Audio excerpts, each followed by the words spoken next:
Baik, kembali bersama kami dalam Selamat Pagi Malaysia. Jadi penonton, untuk ruang ketiga ini kita nak berbicara berkenaan dasar gaji progresif yang telah dilaksanakan secara berperingkat sudah pastinya dan dibawa ke Kabinet untuk dibincangkan kepada jemaah menteri, dan sepastinya bagaimana implikasi daripada dasar gaji progresif ini untuk membantu melonjakkan hidup dan juga kualiti pekerja sekaligus membawa Malaysia ke peringkat yang lebih tinggi. Ya, mekanismenya bagaimana kita nak bincangkan pada pagi ini bersama dengan seorang tetamu kita bawakan di studio. Saya perkenalkan Profesor Dr. Durisha Idrus selaku Ketua Eksekutif College IJN. Prof, Assalamualaikum, selamat pagi. Waalaikumsalam warahmatullahi wabarakatuh. Selamat pagi. Okey, topik hangat ni kita nak cerita berkenaan dengan gaji progresif ini kan. Rata-rata mengatakan ini adalah antara perkara yang baru. Gaji progresif bukan baru, cumanya baru nak dilaksanakan di Malaysia. Sebelum ini tidak ada lagi kepimpinan kerajaan yang perincikan tentang gaji progresif ini. Pada pandangan Prof terlebih dahulu, adakah ini waktu yang sesuai dan adakah ekosistem ekonomi kita sekarang ini bersedia untuk orang kata menyerap ataupun mengguna pakai struktur gaji progresif ini? Terima kasih.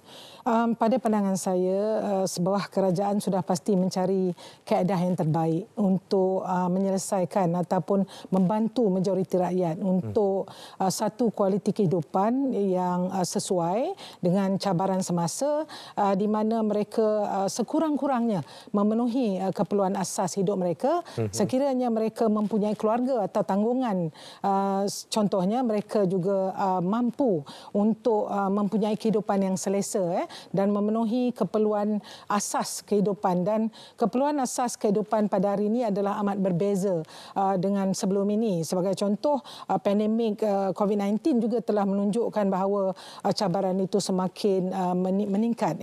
Jadi adakah dasar gaji progresif ini akan membantu? Saya yakin insya-Allah sekiranya ia adalah satu dasar yang jelas kepada umum dan nampak bagaimanakah kita ingin melaksanakan dasar ini bersekali dengan dasar gaji minimum. Kerajaan mengatakan insya-Allah ia adalah bersekali dengan dasar gaji minimum. Jadi kedua-dua dasar ini sekiranya melengkapi dan ianya jelas cara atau kaedah pelaksanaannya, saya yakin apa yang kita idamkan iaitu sebuah negara maju, sebuah negara berpendapatan tinggi. Sebab itu adalah salah satu cabaran terbesar Malaysia apabila kajian mengatakan gaji pekerja di Malaysia berada dalam satu keadaan yang stagnan. Sebagai contoh, kalau kita contoh di saya sahaja graduat pada 1984 dengan sarjana muda saya, gaji saya basic pada waktu itu adalah 1,200. Adakah ini sesuai lagi apabila kita menyebut tentang dasar gaji minimum kita, semua orang mesti dibayar sekurang-kurangnya gaji pokok 1,500. Tetapi dasar gaji minimum itu perlulah difahami semua, terutama oleh para majikan, adalah gaji yang minimum sahaja kepada mereka, tidak termasuk sebagai contoh allowance, perks-perks yang lain yang sepatutnya mengiringi, memberi pekerja itu satu safety net yang bagus untuk kehidupan dia. Jadi dasar gaji progresif sepatutnya adalah lebih baik daripada itu, membuka ruang kepada satu dasar yang memberi kita kata peningkatan gaji yang sesuai, mungkin dengan kemahiran, mungkinkah dengan pengalaman, mungkinkah dengan kita kata kelulusan, kemahiran, pengalaman, suasana persekitaran, kekuatan majikan itu selaku pihak yang memberi upah dan juga perks yang lain kepada pekerja. Semua ini jika mampu dilakukan dalam satu dasar progresif yang sebenarnya dah dilaksanakan di beberapa negara seperti Singapura sebagai contoh. Tetapi kalau tak salah bacaan saya, di Singapura ia telah digerakkan oleh NTUC. NTUC adalah National Trade Union Congress Singapura. Seperti kita kalau di sini, kalau di pihak kerajaan QPEX, kalau di pihak swasta adalah MTUC. Sebagai penggerak kepada dasar itu sebelum ini di Singapura. Di negara kita, pada pandangan saya, jika jelas, jika nampak bagaimana dan ianya ternyata lebih baik dan majikan bersetuju. Sebab majikan setakat ini MEF sebagai contoh, FMM sebagai contoh tidak begitu bersetuju. WAIMA dasar gaji minimum pun mengatakan bahawa sebahagian majikan tidak mampu. Dan persoalan yang mereka utarakan, apakah yang lebih penting, pekerjaan yang banyak yang mampu menangani pengangguran ataupun gaji yang tinggi itu. Jadi ini adalah antara persoalan-persoalan utama dalam negara kita. Okey, saya setuju apa yang Prof nyatakan tadi. Bagaimana dasar gaji progresif ini menjadi pelengkap kepada dasar gaji minimum dan ia merupakan satu kesinambungan yang telah dilaksanakan oleh pihak kerajaan. Jadi saya juga ingin kaitkan dengan bagaimana laporan statistik upah pekerja sektor formal suku tahun 2023 yang telah dinyatakan oleh Menteri Ekonomi sebelum ini yang menunjukkan sebahagian besar rakyat Malaysia dibayar gaji yang rendah. Sebanyak 82% daripada 6.46 juta pekerja formal bergaji kurang daripada RM5,000 sebulan, manakala 35% dibayar RM2,000 ke bawah dan rata-rata 9 negeri mencatatkan median iaitu pekerja di bawah RM2,000 sebulan. Jadi bagaimana untuk kita melaksanakan dasar gaji progresif ini selari dengan dasar gaji minimum ini, khususnya untuk kita memahami aspek-aspek ataupun garis panduan yang perlu kita pahalusi terlebih dahulu, Prof, sebelum kita melaksanakan. Betul.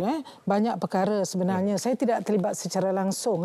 Saya lebih kepada sebagai pemerhati kepada dasar-dasar yang sekarang cuba dilaksanakan. Sudah pasti dasar-dasar ini adalah atas kepekaan kerajaan terhadap isu utama di negara kita, di mana kebanyakan pekerja di negara kita. Tapi sebelum itu, takrifan pekerja itu sendiri mengikut Akta Kerja Berlainan, mengikut Akta Hubungan Industri Berlainan, mengikut Akta Kesatuan Sekerja dan akta-akta berkaitan buruh yang lain, dan di Sabah dan Sarawak Ordinan Buruh juga adalah mempunyai kelainan-kelainan yang berbeza-beza sedikit-sedikit.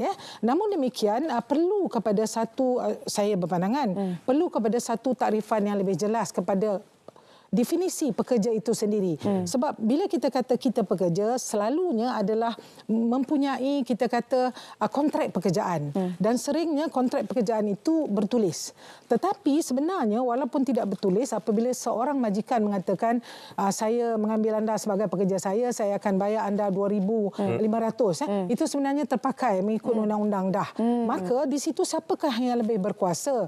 Adakah seorang pekerja itu mempunyai fleksibiliti untuk dirinya? Sebagai contoh, dia boleh masuk pukul berapa, dia boleh fleksibel keluar pukul berapa, dia ada waktu untuk solat sebagai contoh bagi Muslim, cutinya berapa, adakah dia juga majikan menyediakan kedudukan ataupun kita kata persekitaran yang baik untuk beliau. Siapakah yang lebih berkuasa dalam hal itu? Sekiranya pekerja majikan yang lebih berkuasa, awak boleh buat ni, awak tak boleh buat tu, awak boleh buat ni, yang ini tak boleh, yang ini boleh, berkuasa penuh ke atas pekerja, maka pekerja itu adalah sebenarnya pekerja formal, walaupun bertulis atau tak bertulis. Jadi sepatutnya ada satu definisi MASCO mempunyai pengkelasan ini. Tetapi sejauh manakah pengkelasan yang disediakan oleh Kementerian Sumber Manusia ini diguna pakai, difahami dan dituruti atau dipatuhi oleh majikan sebagai contohnya. Dan bagi pihak pekerja di Malaysia, adakah mereka mempunyai pendidikan yang seluasnya untuk memahami hak dan kedudukan mereka dalam dunia pekerjaan mereka. Dua perkara ini perlu sama-sama, majikan dan pekerja. Dan kerajaan, tripartite sistem, kerajaan sebagai yang membuat dasar, kemudian majikan sebagai yang menggaji atau mengupah pekerja untuk khidmat baktinya. Tetapi itu adalah pekerja formal. Bagaimana dengan pekerja tidak formal? Betul. Mereka yang bekerja sendiri. Mereka yang kata, no, saya ingin ada beberapa sumber pendapatan. Ini mungkin majikan saya sebahagian saja, tapi saya juga buat ini, buat itu, ini untuk menanggungkan diri saya. Apakah takrifan untuk mereka? Perlu tak safety net untuk mereka? Jadi dasar gaji progresif pada saya kena melihat semua ini sebelum kita mampu untuk menterjemahkannya. Saya yakin ada mungkin pengkaji ataupun pihak yang sedang membantu kerajaan untuk melihat ini, tetapi ia mestilah dilihat sebagai satu dasar yang agak adil, bukan agak adil, yang amat adil kepada pekerja, di mana pekerja melihat beberapa perkara. Dia nampak advance of career advancement dia, peningkatan kerjaya dia, upah yang sesuai, penghormatan terhadap skill dia, kemudian mungkin juga loyalty. Saya tidak tahu, setengah-setengah syarikat meletakkan kita kata apa, kesetiaan kepada syarikat ataupun tempat pekerjaan sebagai salah satu kita kata kriteria untuk beliau itu naik pangkat lebih laju daripada biasa. Jika ini dapat dilaksanakan dengan jelas, saya yakin pekerja akan lebih harmonis hubungannya dengan majikan, dan dengan itu negara kita mendapat hasilnya. sebenarnya. Apabila pekerja itu semakin baik, semakin berkualiti, kemahirannya semakin meningkat, dan majikan juga menyokongkan, sudah pasti produktiviti pekerja akan jauh lebih baik daripada sekarang, di mana pada hari ini kita kata kita kurang pekerja mahir, kita sangat bergantung kepada pekerja asing sebagai contohnya. Kemudian tidak ada begitu banyak ruang untuk pekerja melihat masa depan yang hebat dalam satu tempat kerja, sehingga kan kita tahu ramai pekerja berpindah-pindah randah pekerjaan untuk mencari satu majikan yang memenuhi hasrat diri mereka. Jadi menjawab persoalan tadi itu agak rumit sedikit, tetapi perlu kepada satu kajian, dan kemudian the tricking down of information. Informasi ini perlu dikongsi oleh ramai, dan semua orang kata I say this is a better dasar, sebab kita pernah cuba model ekonomi baru pada saya ingat 2010 begitu, untuk mengubahkan dasar di mana gaji yang stagnan ini, sehingga yang pekerja mengatakan majikan, majikan mengatakan bagaimana kami nak buat sekiranya ekonomi pun tidak begitu robust, bagaimana kami nak memberi keadaan yang jauh lebih baik, kami ingin tapi kami tidak begitu mampu. Jadi insya-Allah saya harap dasar ini adalah jawapan kepada apa yang kita cari di Malaysia.